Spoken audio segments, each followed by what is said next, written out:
Vamos estudar mais dois hoje, o 9º e o 10º princípio.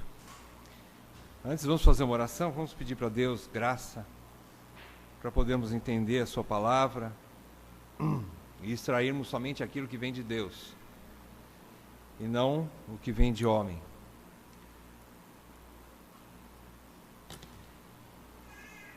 Pai, nós nos achegamos a Ti nessa noite com alegria e com temor ao mesmo tempo, porque estamos num lugar santo, estamos diante do Santo dos Santos.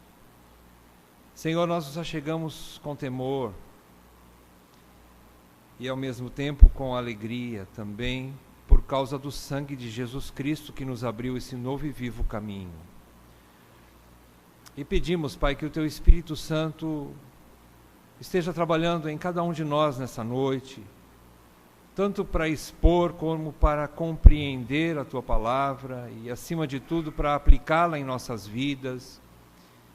Rogo isso, Senhor, a cada um de nós aqui nessa noite, como membros da Tua igreja, para que haja edificação do Teu rebanho, para que haja crescimento espiritual, para que haja novos agregados à Tua igreja, para que ela cresça em número e no conhecimento do Senhor.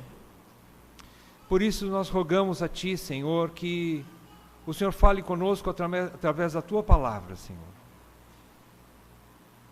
Pois só ela é a única que é poderosa para nos salvar. E foi ela que nos foi evangelizada.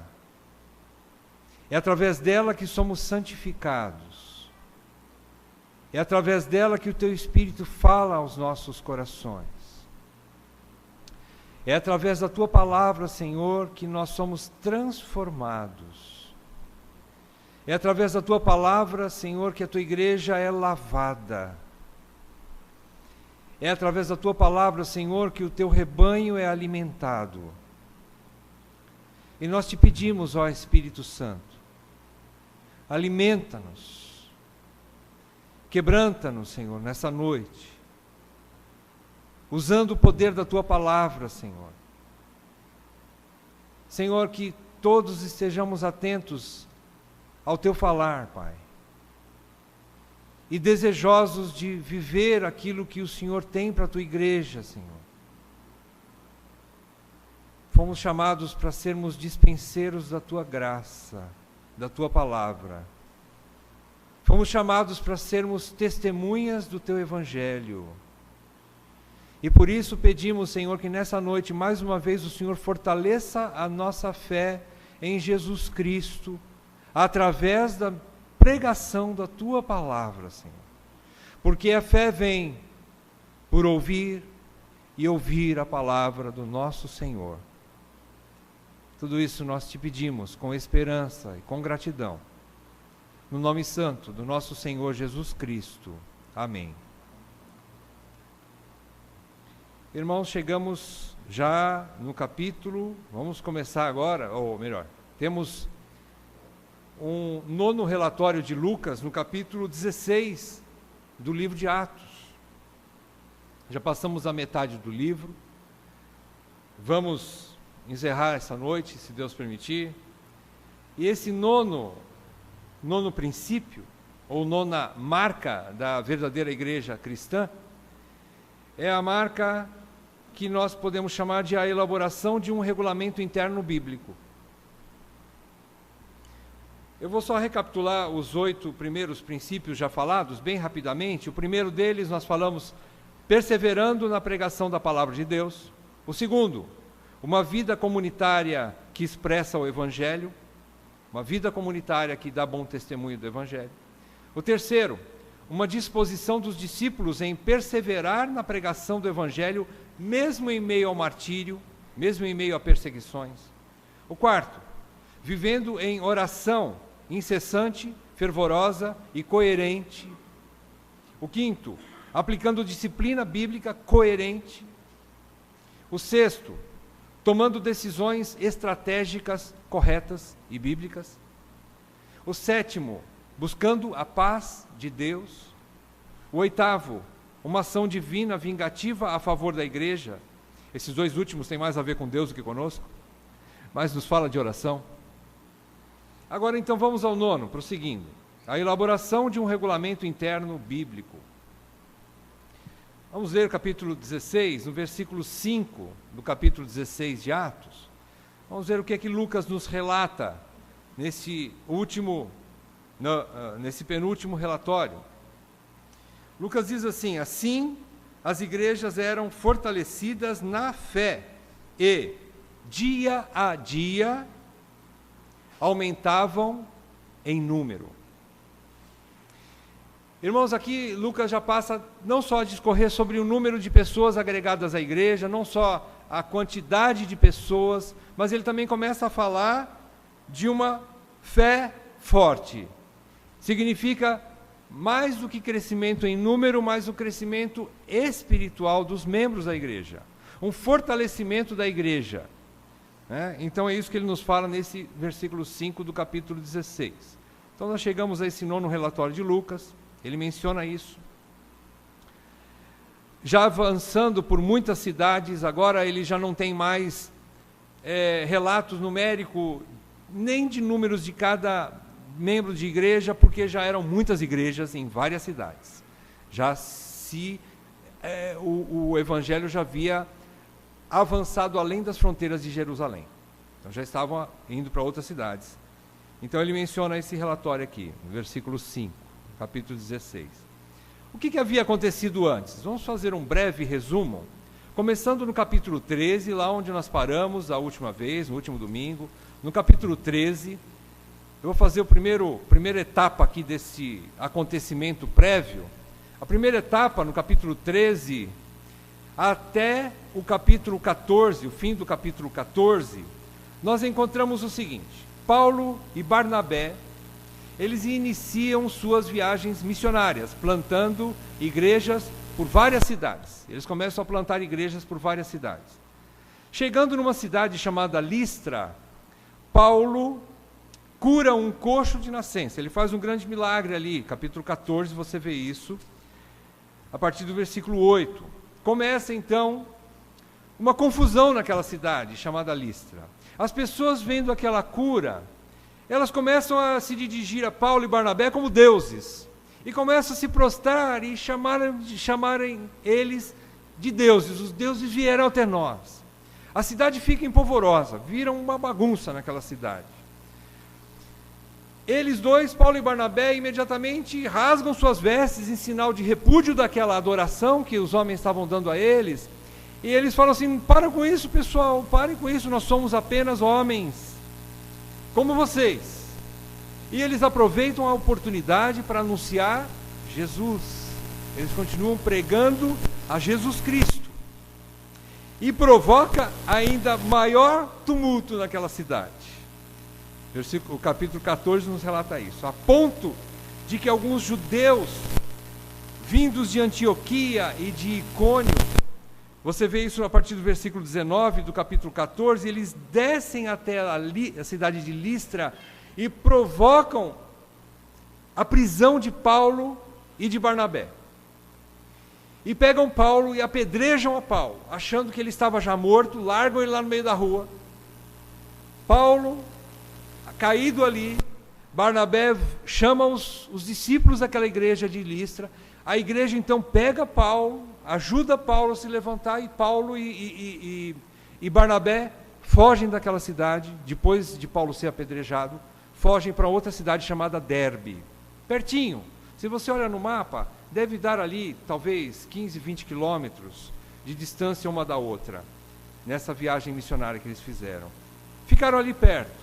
Talvez depois que Paulo se recuperou um pouco do apedrejamento, milagrosamente ele estava vivo, e ele então volta, Paulo e Barnabé, coração de pastor, coração de fidelidade à palavra de Deus, eles voltam à cidade de Listra, passam por Icônio, até chegar em Antioquia, que era o quartel-general de Paulo, onde Paulo e Barnabé eram presbíteros naquela cidade. E eles então passam de volta nas cidades onde eles sofreram toda essa ameaça, e eles começam então a falar de novo sobre Jesus Cristo, né? Eles voltam eles chegam ali na cidade de Listra, eles confirmam presbíteros e passam por outras cidades. A partir do versículo 15, do capítulo 15, perdão, agora Paulo e Barnabé chegam a Antioquia, era a cidade onde eles se reuniam, era o quartel-general de Paulo e Barnabé. Eles voltam para casa, chegam em Antioquia, o que é que eles encontram?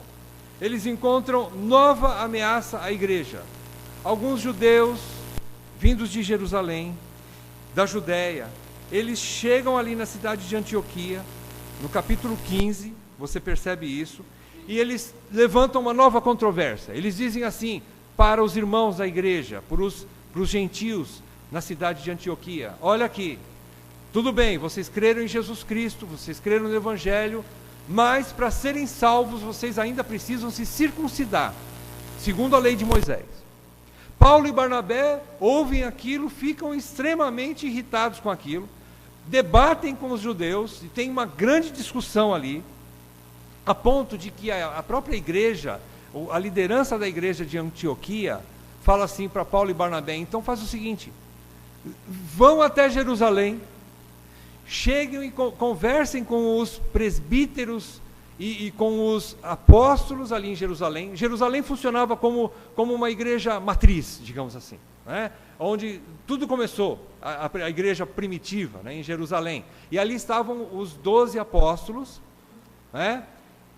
E Paulo e Barnabé, então, acompanhados pela igreja de Antioquia, vão até um certo trecho e depois eles continuam, chegam até Jerusalém, expõem toda essa controvérsia, essa situação difícil, porque a igreja de Antioquia e outras igrejas da região foram contaminadas por aquela controvérsia dos judeus, que disseram que tem que também se circuncidar, tem que obedecer à lei de Moisés, e trouxe grande confusão para as igrejas ali.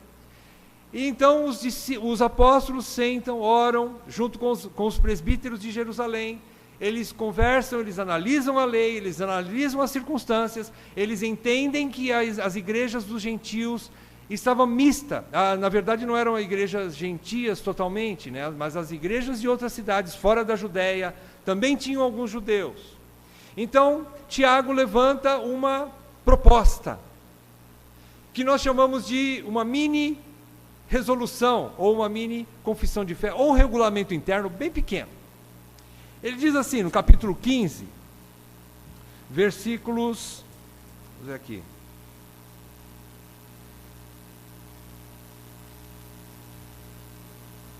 versículo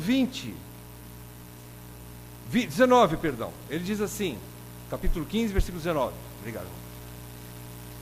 Pelo que julgo eu, não devemos perturbar aqueles que dentre os gentios se convertem a Deus, mas escrevendo-lhes que se abstenham das contaminações dos ídolos, bem como das relações sexuais ilícitas, da carne de animais sufocados e do sangue.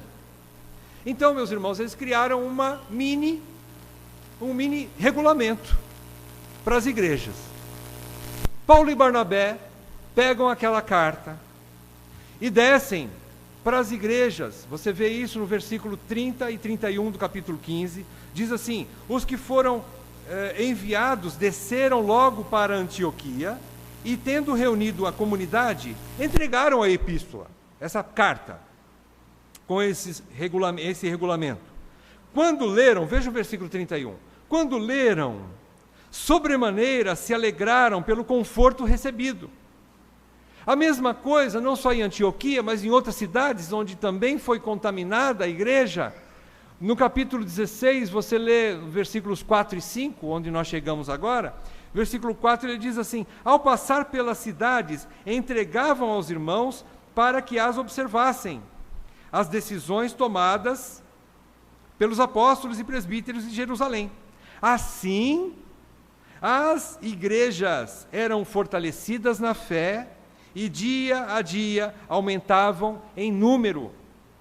Irmãos, isso é muito importante para nós entendermos isso. Você vê a importância de termos uma regra, não que nós não tenhamos, porque nós já temos a maior de todas elas, a inerrante, infalível e perfeita Palavra de Deus. Agora, existem alguns regulamentos que esclarecem, extraídos da palavra de Deus, que as igrejas se organizam. Aqui a gente vê uma organização, uma ordem. Isso é saudável para a igreja. Nós termos uma confissão de fé, um regulamento interno, extraído das Escrituras, onde facilmente os membros da igreja local podem ter acesso a essas regras, a esse regulamento. Parece muitas coisas. Achei muito legal, essa semana eu estava conversando com o irmão Dival, e ele estava me contando como é importante a lei, embora a gente entenda que a lei dos homens, o advogado sofre, eu imagino que sofre um pouco com isso, né? Porque a lei dos homens é mutável, né? Ela é mutável, ela não é fixa, né? Ela muda de vez em quando. Mesmo assim, vocês imaginem se uma nação como o Brasil, por exemplo, não tivesse pelo menos uma lei que regesse aquilo que é vital para a ordem dentro de um país. Seria uma bagunça, uma desordem. Imagina, ia ser um faroeste aqui, né? Ia se resolver tudo na bala, não é mesmo? Ou coisa semelhante. Então, se para reger um país é necessário isso, imagine a igreja do Senhor, né? Eu achei interessante essa conversa, pude aprender um pouco com isso. E a gente entende, então, que aqui a gente nota que houve a necessidade de que os presbíteros, apóstolos, escrevessem uma regra, né, um corpo de regras, de leis, né, para que aquilo pudesse reger a igreja que estava confusa, né, como resolver aquela controvérsia.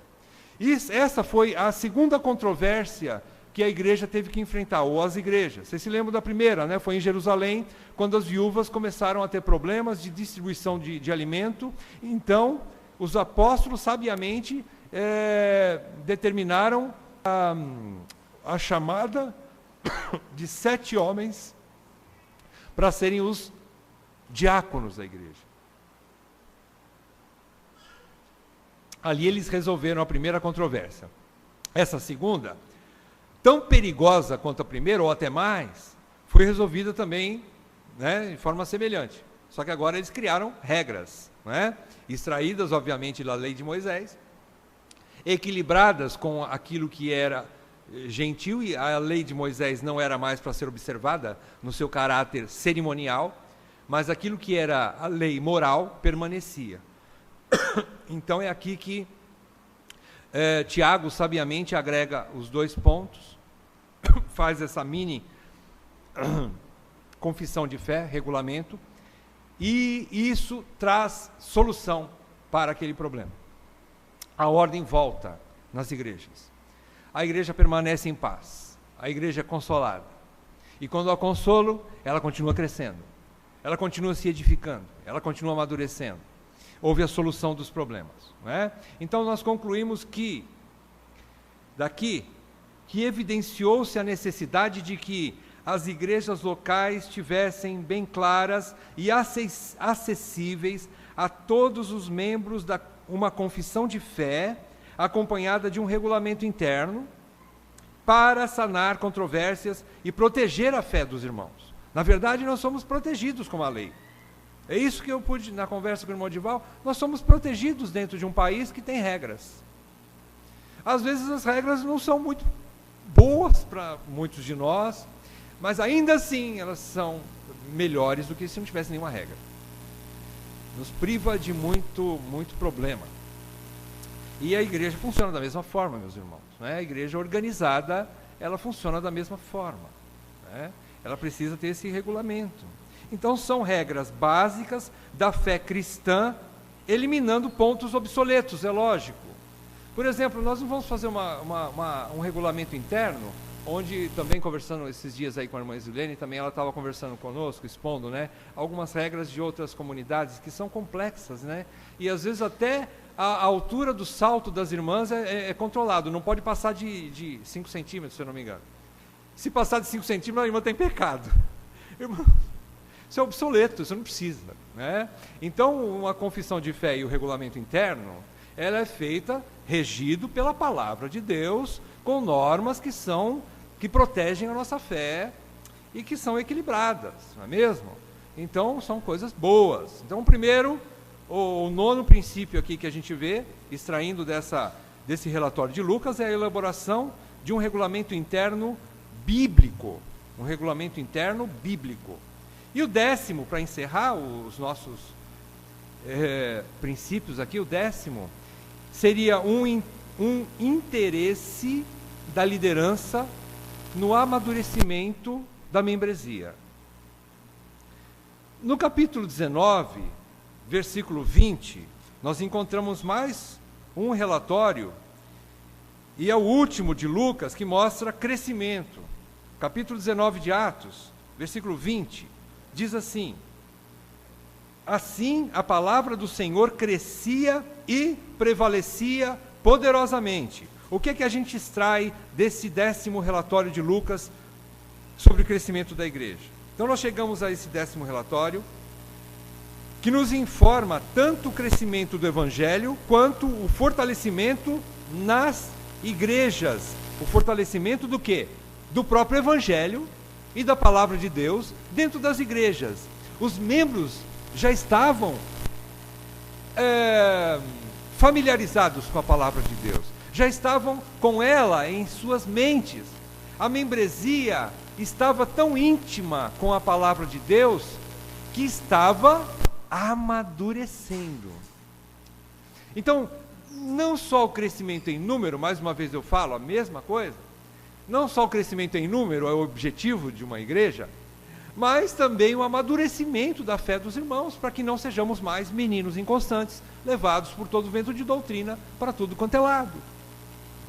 E aqui, quando diz que a palavra do Senhor crescia e prevalecia poderosamente, quer dizer que os membros estavam fortes, porque eles estavam comendo da palavra, muita palavra, e isso era bom. E uma das igrejas que mais cresceu, tanto que é uma das cartas que Paulo depois escreve para ela, que é o foco desse capítulo aqui, que nós vamos chegar daqui a pouco, é a igreja de Éfeso. Foi uma igreja que amadureceu muito. Aliás, ela cresceu tanto e até acabou crescendo de forma a deixar o primeiro amor, que não é bom também. Ela amadureceu, era teologicamente corretíssima. Se analisa a carta que Jesus manda João escrever em Apocalipse, ele fala que a igreja tinha muitas coisas que Jesus aplaudiu a igreja e dizia: olha, vocês estão de parabéns, porque vocês são contra os nicolaítas, vocês são contra os que se dizem são falsos judeus, e assim vai. E eu também sou contra, eu também odeio essas obras, Jesus diz. Mas tenho contra vós outros uma coisa, que abandonastes o primeiro amor. É uma igreja teologicamente correta, porém, ela perdeu o entusiasmo do relacionamento com Cristo, seu noivo. Ela perdeu aquela função de amante de Jesus Cristo. Ela era mais uma serva de Jesus Cristo. Ela fazia tudo direitinho. É aquela esposa que limpa a casa, faz a comida na hora certa, a casa é um brinco, os filhos tudo lavados, todo mundo em ordem, roupa passada, guarda-roupa tudo em ordem, 100% dona de casa. Porém, como amante, ela falhou. Ela não se relacionava com Jesus. Bom, isso é só um parênteses aqui. Voltando ao texto. Capítulo 19. O que havia acontecido então para que a igreja se fortalecesse e a palavra se fortalecesse? Se a gente voltar lá no capítulo 16, onde nós paramos no versículo 5, né, que diz que as igrejas se fortaleciam, a partir do versículo 6 do capítulo 16, até o final do capítulo 18, nós vamos ver o seguinte: Paulo e seus cooperadores empreendem a segunda e a terceira viagens missionárias, plantando novamente inúmeras igrejas na região da Capadócia, da Ásia, da Macedônia e de Acaia. Então eles fazem várias viagens, né? Várias regiões, abrangem mais cidades. Essas viagens eles começam a fazer ali e plantam novas igrejas. Muito bem. O que acontece a partir do capítulo 19? A partir do capítulo 19 de Atos, nós vemos que Paulo chega em Éfeso e, encontrando alguns discípulos de João Batista que não haviam sido batizados em o nome do Senhor Jesus, após Paulo batizá-los, ele impõe as mãos sobre esses discípulos de João Batista, e esses discípulos então recebem o Espírito Santo. Você pode, você vê isso no começo do capítulo 19, não é? Aí, o que acontece aqui? Perdão, isso acontece no capítulo 19, exatamente, 19, né? No capítulo 19, a partir do versículo 8, nós encontramos algo importante aqui, que se refere diretamente ao crescimento do Evangelho e do número. O que aconteceu a partir do versículo 8 do capítulo 19? Vamos ler, diz assim, até o versículo 11. Durante 3 meses, Paulo frequentou a sinagoga. Isso é em Éfeso, tá? Ele estava em Éfeso. 3 meses ele frequentou a sinagoga, onde falava ousadamente, dissertando e persuadindo com respeito ao reino de Deus. O que Paulo estava fazendo? Continuou pregando a palavra. Só isso Paulo fazia. E isso é que mostra que a igreja está viva. E que faz com que a igreja viva. Pregação da palavra de Deus, pura e simples, sem inventar moda. É o que Paulo fazia. E ele continuou fazendo isso em Éfeso, dentro da sinagoga. Versículo 9, aconteceu um probleminha lá. Visto que alguns deles se mostravam empedernidos e descrentes, falando mal do caminho diante da multidão, Paulo, apartando-se deles, separou os discípulos, passando a discorrer diariamente na escola de Tirano. Durou isto por espaço de 2 anos, dando ensejo a que todos os habitantes da Ásia ouvissem a palavra do Senhor, tanto judeus como gregos. E Deus, pelas mãos de Paulo, fazia milagres extraordinários. Até aqui está bom. Então, o que estava acontecendo aqui? Paulo estava realmente interessado na edificação da igreja, no amadurecimento daquela igreja em Éfeso. Ele chega a ficar lá por um período, pregando na sinagoga. Quando ele percebe que dentro da sinagoga começa a haver alguma confusão, alguns começam a debater com ele, querendo falar mal do caminho, querendo contestar, endurecidos. A palavra aí no versículo 9, empedernidos, quer dizer endurecidos, né? Eles se endureceram o coração, começaram a bater de frente com Paulo. Paulo simplesmente falou, tudo bem, vocês querem ficar, então tá, eu vou me apartar de vocês e vou levar os discípulos verdadeiros comigo e vou procurar um outro lugar para reunir. E encontra um espaço numa escola chamada Escola de Tirano, dentro de Éfeso. E ele começa então continua ensinando a igreja de Éfeso, os Efésios. Aquele ensinamento foi crescendo tanto, Paulo fazendo milagres ali, a partir do versículo 11, você vê, ele começava a fazer milagres a ponto de que suas roupas, seus lenços, seus utensílios, começaram a fazer milagres. As pessoas começavam a levar o lenço de Paulo, onde tinha um doente, e aqui, só a presença do lenço de Paulo curava os enfermos. Alguns espíritos malignos eram expulsos. Então o que começou a acontecer aqui a partir do capítulo 19? Ele ficou por 3 meses ensinando em Éfeso, na sinagoga, depois ele mudou para Tirano, para a escola de Tirano, apartou-se dos endurecidos, e Paulo ficou em Éfeso, na verdade, 3 anos. Você encontra isso no capítulo 20, versículo 31. Ele mesmo diz que, no capítulo 20, versículo 31, ele diz que porquanto vigiai, lembrando-vos que por 3 anos, noite e dia, não cessei de admoestar com lágrimas a cada um. Ele ficou 3 anos pregando em Éfeso, ajudando os irmãos de Éfeso, pregando. E ele diz no capítulo 20, versículo 20, também diz, jamais deixando de vos anunciar coisa alguma proveitosa e de vô-la ensinar publicamente e também de casa em casa. O que Paulo quer dizer com isso? Quer dizer que ele pregava na escola de Tirano, como nós estamos nessa noite aqui nesse salão. Era uma sala que ele usava na escola para ensinar toda a igreja.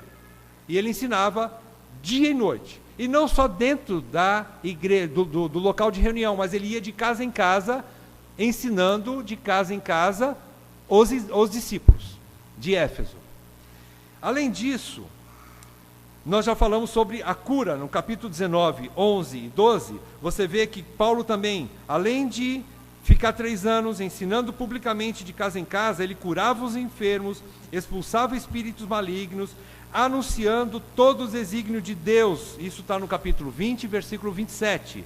Diz que, porque jamais deixei de vos anunciar todo o desígnio de Deus. Para quem que Paulo está falando agora? Para os presbíteros de Éfeso. Quando ele está agora ministrando os presbíteros, ele está ensinando os presbíteros, como é que vocês têm que fazer. Presbítero, eu preciso treinar a gente, porque quando eu for embora daqui, a igreja precisa ter uma liderança que continue a obra, ensinando o evangelho, pregando o evangelho, destemidamente. Então ele ensina os presbíteros. Então por 3 anos ele faz isso, ensina a igreja, vai de casa em casa, ministra os presbíteros, ensina a igreja, ministra de casa em casa, ensina os presbíteros, noite e dia, durante 3 anos. Ele edificou Éfeso, a igreja de Éfeso. O que nos chama a atenção aqui, meus irmãos, é que nós entendemos dessa passagem, do versículo 8 até o versículo 9, o principal motivo do amadurecimento dos discípulos era que Paulo, como líder, tinha interesse no ensino, em ensinar a igreja. Isso é fundamental. A igreja precisa ter docentes capazes para continuar a obra de ensino dos apóstolos. Gente que Deus levanta para ensinar, para continuar ensinando a igreja. Sem isso, a igreja perece. A igreja precisa da pregação da palavra de Deus. É isso que Paulo está dizendo aqui. Então, os verdadeiros discípulos aprenderam o caminho da confissão de pecados. Veja o que aconteceu. Se você pega ali no versículo 18 e 19 do capítulo 19, a partir do versículo 18 até o 20, 18, 19 e 20, diz assim: olha a obra da palavra de Deus. Muitos dos que creram vieram confessando e denunciando publicamente as suas próprias obras. Também muitos dos que haviam praticado artes mágicas, tinham muitos mágicos lá em Éfeso, reunindo os seus livros, os queimaram diante de todos. Calculados os seus preços de quem? Dos livros que eles queimaram, achou-se que montavam a 50.000 denários. Sabe quanto que dá isso? Cada denário equivale a $32. Estamos falando em dólar agora, maravilha. $32, um denário. 50.000 denários corresponde a $1.600.000. Corrigido já, hein? $1.600.000. Era muita grana, irmãos. Nós estamos falando de dólar. Aí você multiplica por 3, não sei quanto aí que está o dólar hoje, né? Não sei se quase 4, né? Aí você vai ver quanto que dá em reais. Bom, então você percebe que houve uma transformação da igreja. A igreja amadureceu, a igreja deixou a sua impiedade, deixou seus ídolos, ela se transformou. Aquilo que era ídolo para eles, para os membros, agora é lixo. Eles botam fogo em tudo aquilo. Houve uma transformação, um amadurecimento. A igreja cresceu, ela amadureceu, ela dava bom testemunho, ela largou daquilo que não prestava para viver de modo santo, de modo digno. Então é por isso que diz no versículo 20, que assim a palavra do Senhor crescia e prevalecia poderosamente. Aonde? Nos corações dos discípulos, dos membros da igreja de Éfeso. A palavra era mais importante do que aquilo que era ilícito, ilegal, que era idolatria. E eles largaram mão de tudo aquilo para viver para Deus. Eles se consagraram ao Senhor, a ponto de fazer toda essa reviravolta em suas vidas. Então, os verdadeiros discípulos aprenderam o caminho da confissão de pecados e começaram a abandonar suas práticas pecaminosas e idólatras, mostrando uma nova ética e vidas verdadeiramente transformadas. vidas verdadeiramente transformadas, irmãos. Que coisa linda. O Evangelho faz isso. A pregação constante, perseverante e fiel da palavra de Deus faz essa transformação. Ela é poderosa para fazer isso. E a palavra de Deus é bem clara. Ela diz que não é por força e nem por poder, mas pelo meu Espírito, diz o Senhor. O que nós temos que fazer? Pura e simplesmente ensinar a palavra de Deus. O Espírito vai usar a palavra de Deus para ganhar vidas e para transformar vidas. Ele faz. E quando ele faz bem feito. Se nós pusermos a mão, nós estragamos. Mas aquilo que Deus faz, ele faz completo, perfeito e permanente. Então isso estava acontecendo lá em Éfeso. Olha que coisa maravilhosa. Porém, meus irmãos, tem mais um detalhe aqui. Às vezes, para a liderança cuidar melhor dos que querem, é preciso romper com os que não querem. Paulo não ia ter sossego se ele continuasse na sinagoga, com aquelas pessoas confrontando ele, repudiando a palavra de Deus, trazendo confusão, falando mal do caminho, falando mal de Paulo não, né? Paulo não ligava para isso, mas falando mal da palavra. E dizendo que Paulo não estava trazendo toda a verdade. Então Paulo, sabiamente e corajosamente, ele fala assim: eu não quero ficar mais nem um dia no meio de vocês. Eu vou me apartar de vocês. Vocês querem ficar na dureza dos seus corações? Fiquem. O que nós ensinamos? O que nós aprendemos junto com os homens terça-feira? A decisão de Josué. O que ele fala para o povo? Hoje, escolhei hoje a quem sirvais. Se os deuses daqui ou os deuses dali. Porém, eu e minha casa serviremos ao Senhor. É hora de decisão. Paulo decide: eu vou me apartar de vocês, porque isso não vai trazer proveito. Nem para mim, nem para vocês, nem para a igreja. Então, tchau. Cuidem de vocês, eu vou cuidar do meu rebanho. Foi o que Paulo fez. Então, para a liderança cuidar melhor dos que querem, é preciso romper com os que não querem. Exceto, obviamente, com os duvidosos, irmãos. Nós não estamos falando dos duvidosos. Os duvidosos merecem a nossa atenção, o nosso empenho. Por que Paulo ia de casa em casa? Porque tinha gente que ligava para Paulo, não tinha telefone, né? Mas de alguma forma ele sabia que tinha que visitar de casa em casa para ajudar aqueles membros de igreja que eram legítimos, mas estavam em dúvida. Acontece isso é legítimo. Eu digo mais, pela graça de Deus, nós temos reuniões de terça-feira para homens, temos reunião de terça-feira para mulheres, temos reunião de quinta-feira para discípulos. Você quer melhor do que isso? Isso também é ensinar o elementar da fé cristã para aqueles que ainda estão duvidosos. A igreja proporciona isso, meus irmãos. A igreja proporciona isso. É como se fosse um restaurante que está aberto para você dia e noite. Você precisa comer.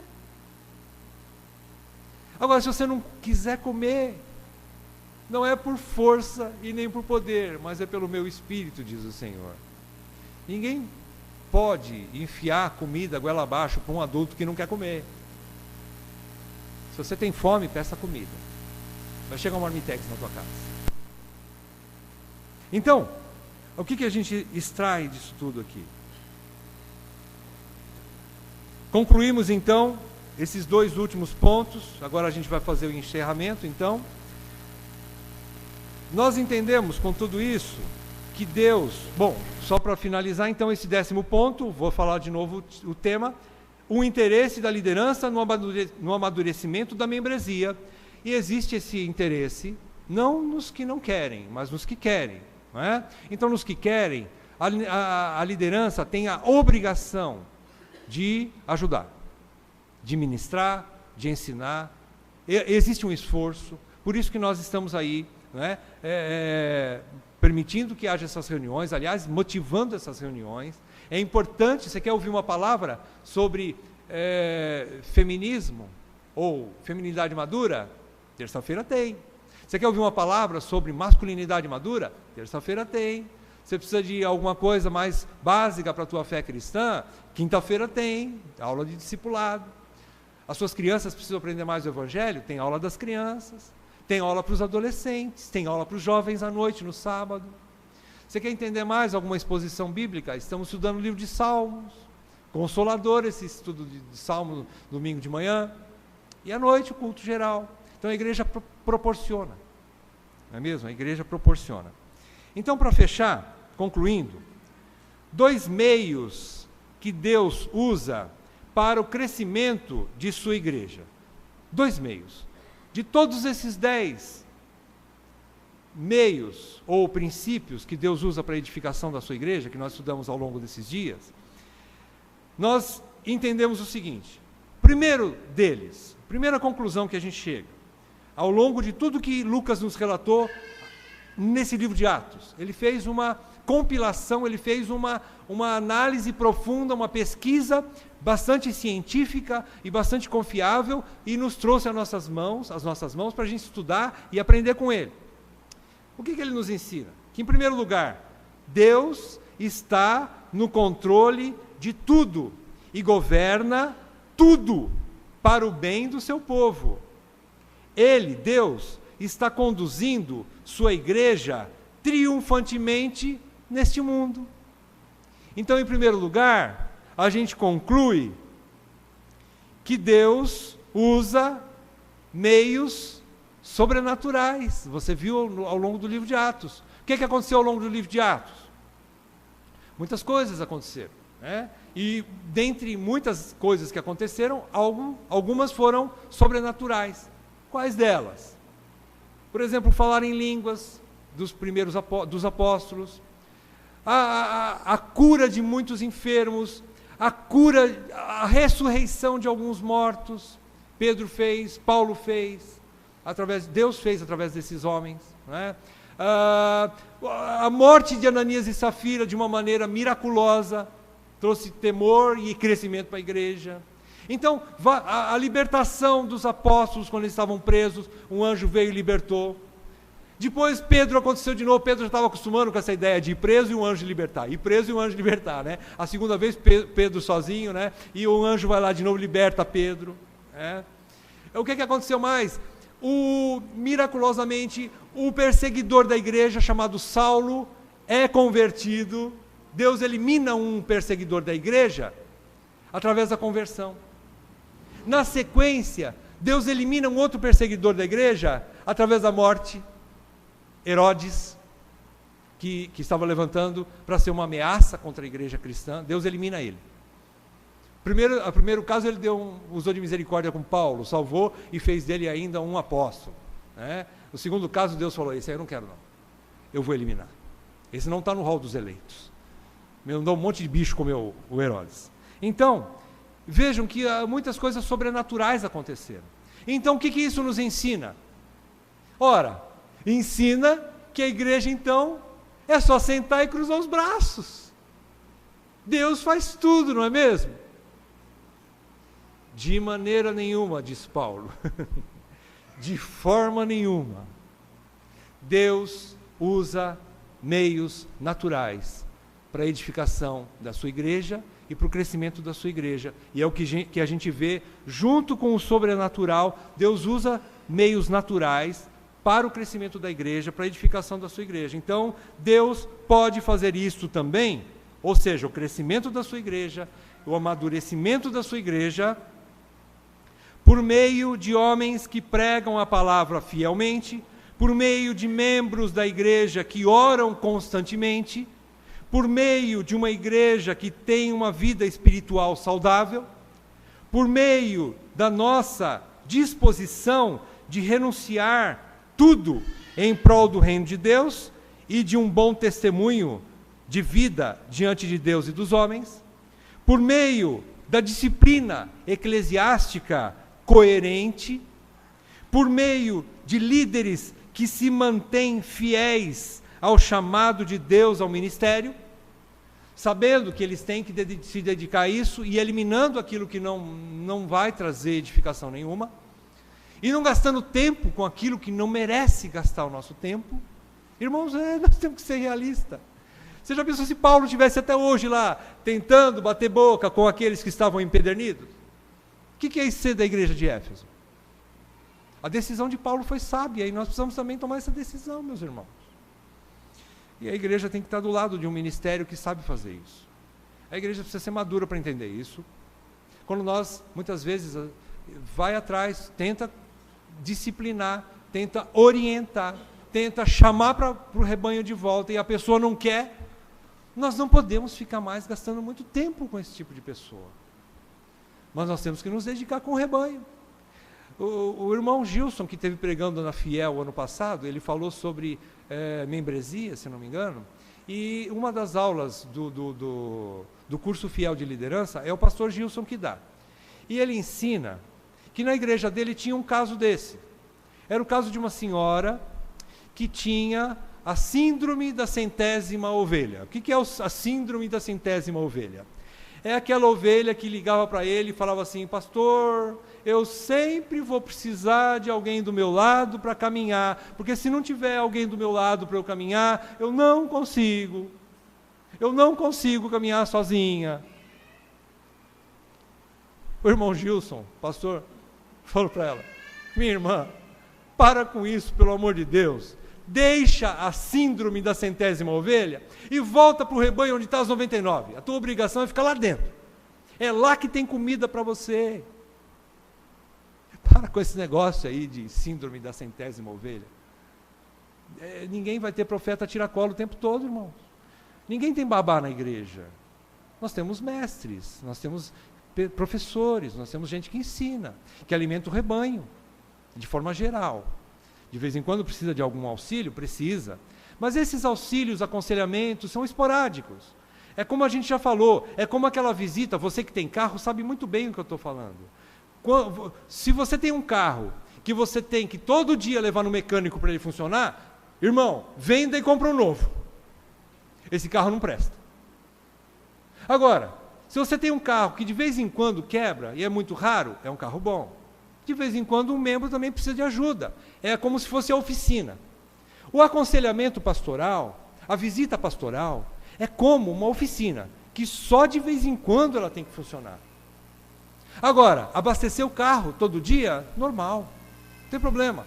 O posto de gasolina funciona todo dia, e aí você enche o tanque todo dia e roda com o teu carro todo dia. Maravilha! E é assim que tem que funcionar o teu carro. E é assim que funciona a vida da igreja. Aqui, no culto de domingo à noite, tem comida todo domingo. Tem comida todo domingo de manhã. Tem comida toda terça-feira, ou para os homens ou para as mulheres. Tem comida toda quinta-feira para os recém-convertidos e para aqueles que querem aprender sobre discipulado. Tem comida para as crianças no sábado, para os adolescentes e para os jovens também. Então tem comida. É aqui o teu lugar, meu irmão, minha irmã. É aqui onde está o nosso coxo, com todo respeito. Não estou chamando de animais, irmãos, pelo amor de Deus, não é isso que eu quero dizer. Mas nós, como ovelhas, comemos juntos do mesmo coxo. E aqui nós continuamos crescendo de forma saudável. Então é isso que Paulo está querendo dizer aqui. E por meio também do amadurecimento da membresia, que tem como alvo a unidade, o amor e o amor fraternal na igreja local. Então esse aqui, irmãos, é o nosso meio, é o meio natural que Deus usa. Homens, a igreja. Por que nós estamos falando isso para a igreja? Porque a igreja precisa saber dessas coisas. Porque se uma dessas coisas estiver faltando para a igreja, reclame, meu irmão. Reclame. Você tem direitos como membro de uma igreja de reclamar se não está tendo comida para você. Ou se a comida não é boa. Reclame. Seja um bereano. O bereano reclama. Tudo isso, irmãos, para que a palavra de Deus continue sendo nosso único guia e para o crescimento normal e saudável da igreja, por causa do ensino da palavra de Deus. Tudo isso. Agora, eu quero dizer para os irmãos, prometo que agora encerrando mesmo, quais as armadilhas de Satanás para tirar a igreja do seu foco principal. Em primeiro lugar, qual é o foco principal da igreja? Alimentar-se da palavra de Deus para anunciá-la. Nós fomos chamados para ir, fazer discípulos de todas as nações e ensinando-os todas as coisas que Jesus nos deu. Essa é a missão da igreja. Nós não podemos ensinar aquilo que nem nós aprendemos. Nós não podemos discipular se nós não formos discípulos. Nós não podemos ministrar coisas que ainda são misteriosas para nós. Então nós precisamos ser fortalecidos aqui, como diz capítulo 19, versículo 20, nós acabamos de ler, que a palavra de Deus se fortalecia poderosamente, a palavra do Senhor, e crescia. A igreja que é madura, ela evangeliza bem, ela gera filhos fortes. É como um casal saudável, uma mulher saudável, com um marido saudável, eles geram crianças saudáveis. Pelo menos essa é a regra, não é? Da mesma forma, a igreja fortalecida, ela gera discípulos fortes, não é? Então esse é o foco da igreja. E quais as artimanhas, então, de Satanás para roubar esse foco? Por quê ele quer roubar esse foco? Porque se você lê capítulo 1, versículo 21 de Tiago, eu vou ler para os irmãos. Diz o seguinte: portanto, despojando-vos de toda impureza e acúmulo de maldade, acolhei com mansidão a palavra em vós implantada, a qual é poderosa para salvar a vossa alma. Junto com esse versículo, eu vou ler para vocês 1 Pedro, capítulo 1, 22 e 23. Diz assim: tendo purificado a vossa alma pela vossa obediência à verdade, tendo em vista o amor fraternal não fingido, amai-vos de coração uns aos outros ardentemente, pois fostes regenerados, não de semente corruptível, mas de incorruptível, mediante a palavra de Deus, a qual vive e é permanente. O que é que acontece? O que esses dois textos nos instruem? Instrui que através da palavra de Deus nós somos salvos, através da palavra de Deus nós crescemos, e através da palavra de Deus nós permanecemos vivos como igreja. Esses dois versículos nos ensinam isso. Nosso inimigo quer tirar isso de nós, meus irmãos. Quer tirar a pregação da palavra de Deus, o ensino saudável da palavra de Deus. As igrejas perecem por causa do ensino da palavra de Deus, da falta de um ensino saudável da palavra de Deus. As igrejas perecem por causa disso. Eu já falei, não é por falta de dinheiro. Sofre com falta de dinheiro, sofre, mas se tiver uma boa pregação, ela permanece viva. Depois ela vai se corrigindo, né? E assim outras circunstâncias. Mas a palavra de Deus não pode faltar. Então vamos às armadilhas do nosso inimigo. E nós extraímos ao longo do livro de Atos, pelo menos 5 armadilhas de Satanás. A primeira delas, levantar perseguições externas contra a igreja. Por exemplo, o Estado naquela época perseguia a igreja. Hoje não, né? Nós não somos perseguidos literalmente pelo Estado, de certa forma. Porque de outras maneiras nós poderemos chegar a ser perseguidos daqui a um tempo. Porque princípios bíblicos que regem a nossa fé vão ser fora da lei diante do Estado daqui a algum tempo. Você já começa a ver alguma coisa borbulhando. Por exemplo, se alguém, um vizinho teu, ouvir você disciplinar o seu filhinho na tua casa e ele chorar muito alto, o vizinho pode te denunciar para a delegacia e você pode ir preso porque você está disciplinando teu filho. Mas mais importa obedecer a Deus do que aos homens. Nós vamos ter que continuar disciplinando. Que a palavra de Deus manda que nós façamos isso.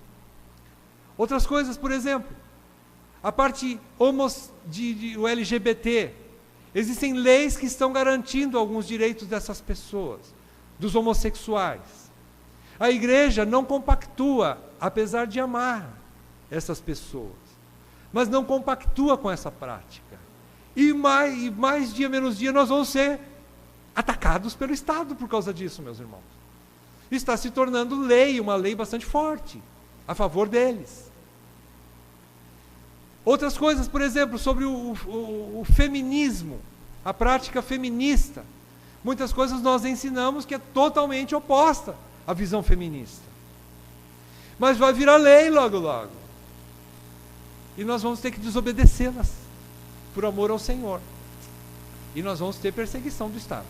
Então, primeiro ponto, Satanás está levantando isso contra nós, meus irmãos. Espere e verás. Você vai ver. Nós vamos passar por isso, meus amados. Segundo a armadilha do inimigo, promover discórdia interna entre os membros. É outra coisa que Satanás usa. Nossos relacionamentos como irmãos. Nós temos algumas dificuldades uns com os outros. Se nós não tivermos a regra da palavra de Deus, dizendo que nós temos que nos amar e perdoar uns aos outros, e nos suportarmos uns aos outros em amor, todo dia nós vamos sair no tapa com os outros, irmãos. Pela misericórdia de Deus, isso não aconteceu ainda no nosso rebanho. Mas quase. Nós temos que tomar cuidado. E a palavra de Deus tem que reger isso. Então, discórdias internas são perigosas também. Nós temos que resolvê-las rapidamente. Os líderes que se prezam têm que correr atrás de soluções, para que os membros não se peguem. Como Paulo diz, já que vocês estão se pegando, cuidado para não se morder também entre vocês. Ele chega a falar para os coríntios. Olha que vocês vão acabar se mordendo uns aos outros, irmão. Isso não é de Deus. Terceira perseguição ou armadilha do inimigo: incitar dúvidas entre os membros sobre decisões ministeriais. Alguns membros continuam com dúvidas. E essas dúvidas eles passam para outras pessoas, menos para quem eles deveriam resolvê-las. Para quem? Para os ministros.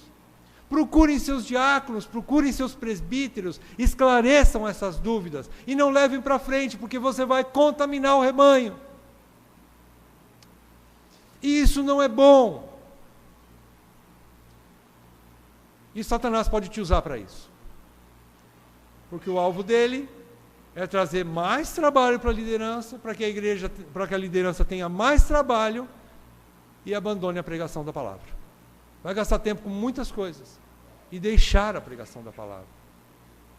Quarto lugar, incitar dúvidas entre os membros sobre os limites da vida piedosa. Irmãos, quantos de nós, jovens, não que eu esteja me colocando na situação de jovem, mas principalmente os jovens, têm dúvidas sobre os limites da sua vida santa, piedosa. Por quê? Porque não encontram na Bíblia, obviamente. Nós estamos vivendo no século 21. Quando os princípios de Deus foram colocados no cânon, era muito diferente a cultura da época. Então tem muitas coisas hoje que os nossos jovens não sabem. Diz assim: bom, a Bíblia não fala nem que pode e nem que não pode, então pode. Então eu vou fazer. Cuidado. Irmãos, irmãs, nós precisamos de aconselhamento. Nisso sim reside a sabedoria. Você tem dúvida de alguma coisa? Consulte os seus líderes. Os presbíteros principalmente, têm a obrigação de ensinar e de mostrar para você o caminho daquilo que é duvidoso na palavra, irmão. Irmão, você tem direito disso. É um direito que é teu por ser membro de uma igreja bíblica. Quinta e última armadilha: endurecer o coração de alguns membros para produzir trabalho árduo para os líderes. É aquilo que, no final do livro de Hebreus, o escritor de Hebreus, capítulo 13, versículo 17, ele diz: que obedeçam os vossos guias, sede submissos para com eles, para que eles não façam a obra deles gemendo, mas a façam com alegria. Então não endureça os vossos corações, quando os seus líderes te ensinarem o caminho. Não endureçam. Como aqueles homens lá, de Éfeso, dentro da sinagoga, Paulo foi obrigado a se apartar deles, porque apesar de tentar ensinar, eles não quiseram aprender. O que é que Paulo fez? Se apartou, meus irmãos. O próprio Paulo é obrigado a escrever a Timóteo, ele diz assim: ao homem contencioso, conversa com ele 1 e 2 vezes, depois disso, deixa-o. Não gasta mais tempo com ele, você tem 99 para cuidar. Por que você vai ficar só atrás dessa uma aí? Precisa ter essa coerência. Todos essas armadilhas do inimigo são levantadas com o objetivo de atrapalhar o ensino da palavra, promovendo o enfraquecimento e imaturidade dos membros da igreja local. É isso que acontece. Então, meus amados, nós estamos, digamos assim, fechando o estudo desse assunto no livro de Éfeso, no livro de Atos, né? E estamos encerrando, mas não que esteja encerrando o assunto, porque daqui para frente nós vamos ter que falar muito sobre membresia, sobre participação da membresia em todas as áreas da igreja, amadurecimento espiritual. Nós vamos ter que falar bastante sobre isso, mostrando que nós temos um Estado, leis que regem um Estado, que não são favoráveis à igreja. E Paulo diz, mesmo assim, nós temos que submeter a ela. Paulo diz aos romanos, por quê? Porque eles trazem a espada. Paulo diz que os reis e governadores trazem a espada. Tudo bem, eles trazem a espada, mas a igreja traz as chaves do reino de Deus. É muito maior que a espada, meus irmãos. Existe uma pregação maravilhosa, apesar de estar muito cortada na internet, do Jonas Madureira, que fala sobre isso. Ele fala sobre membresia. E nós precisamos entender, o Estado, ele não é favorável a nós. Totalmente não. E nós vamos entender o limite de obedecer o Estado, porque nós temos as chaves do reino de Deus. O que isso significa? Nós vamos ver no próximo capítulo, se Deus quiser, né? Vamos fazer uma oração, irmãos? Pai, nós te agradecemos pela luz da Tua palavra, porque caminhamos por ela, e sem ela, Senhor, estaríamos corrompidos. Muito obrigado pelas verdades das Escrituras, e nós rogamos que o Senhor as aplique às nossas vidas, edificando a Tua igreja, continuando, Senhor, trazendo luz para a nossa caminhada através da Tua palavra, e sempre levantando homens fiéis que compartilhem a Tua palavra como de fato ela é. E que o Teu Espírito coopere conosco, nos edificando, nos esclarecendo, nos revelando as Tuas verdades, ajudando-nos a aplicá-la em nossas vidas, e que todos nós, membros dessa comunidade, possa estar crescendo na Tua graça e no Teu conhecimento, pelo alimento que temos em nossas mãos, que é a Tua santa, poderosa e infalível palavra. Tudo isso nós te pedimos com gratidão, em nome do nosso Senhor Jesus Cristo. Amém. Amém.